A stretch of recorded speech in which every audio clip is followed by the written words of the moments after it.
Alright, so I did my project on Sandra Cisneros, who wrote Woman of the Hollering Creek, so that's what I will be presenting on. Just a little bit of background information about her. She was born actually in Chicago, Illinois, which surprised me a little bit.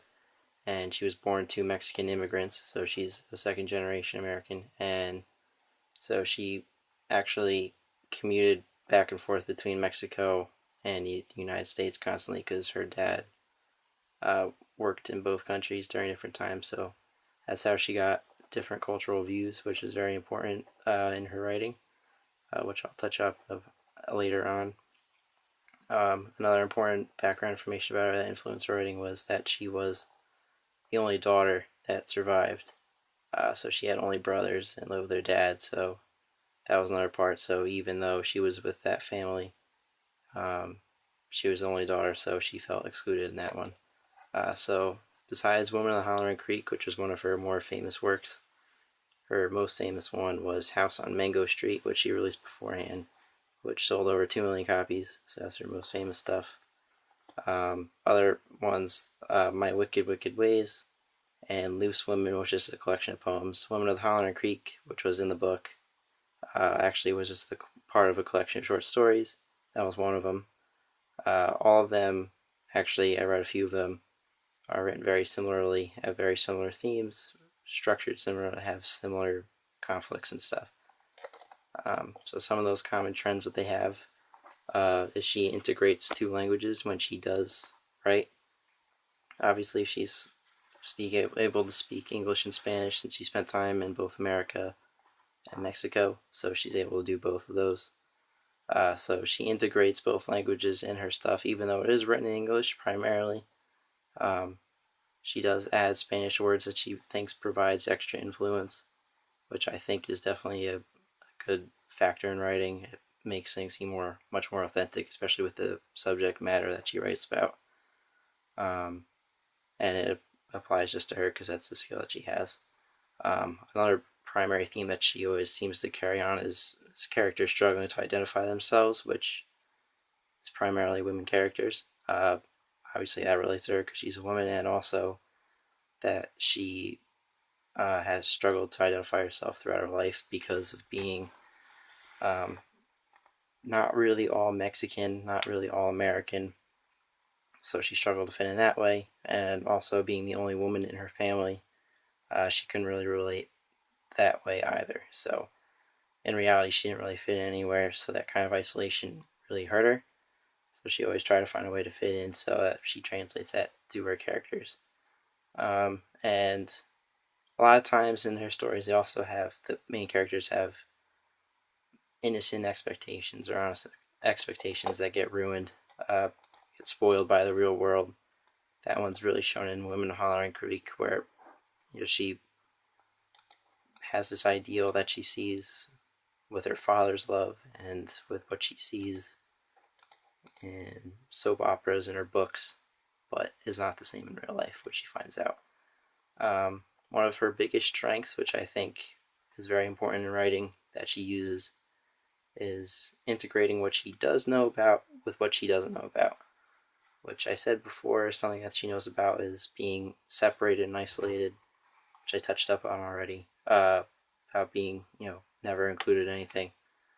But she also writes about stuff that she is not really familiar with firsthand, such as she never had kids, and she writes a lot about a lot of characters who have kids, and a lot of the characters, that's their saving grace, is their children.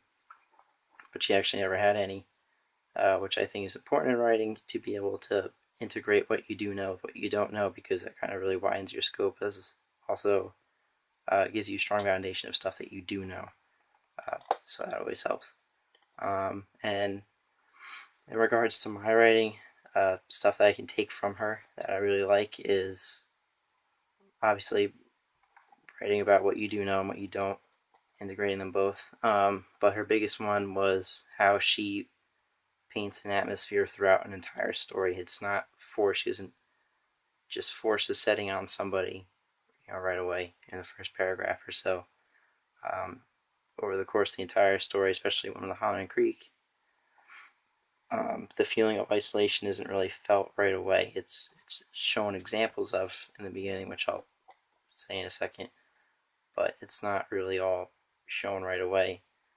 A lot of times I rush forcing the scenes on people or try to, tell people what they're supposed to feel as opposed to actually writing it out and showing them.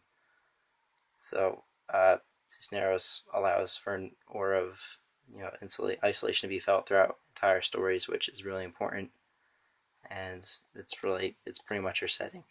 So in Woman of the Hollering Creek specifically, she writes about her first when she gets married and when she gets let go from her to her husband. Pretty much, she was released, and they talk about her sitting in bed alone, listening to the freeway. So that's like kind of the first time, but then immediately after that, it jumps to a completely different thought. So that's not really continued, but it's in the back of the reader's head that there's that isolation there, and it shows throughout the story her smaller interactions with different people besides her son and her husband. So it makes you kind of think that maybe she's not completely isolated, but in reality, when you look at the grand scope of things, that she's really separated from everybody else and doesn't have mutual feelings with everybody else. So that isolation is showed, and they wrap that up in the end. So really, it's a pervading theme throughout the entire thing, which I think I could really take off as having that united setting throughout the entire thing instead of just forcing it on people in the beginning. And what makes her, in my opinion, successful literary fiction is, obviously using those strengths I said before about integrating what she doesn't know with what she does. I think that's really important. She's got a complete story with unified meaning. She uses the same themes over and over again throughout a story, tells a complete story. There's a clear struggle throughout and a very real struggle. So I think that helps her be more successful, and she shows it rather than tells it. And I know that the chapter that we just read, kind of dissuades from that kind of thinking, but I still think it's really important to show instead of telling, which she does a very good job of.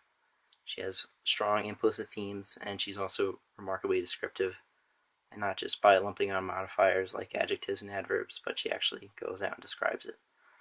So that's my presentation on Sandra Cisneros.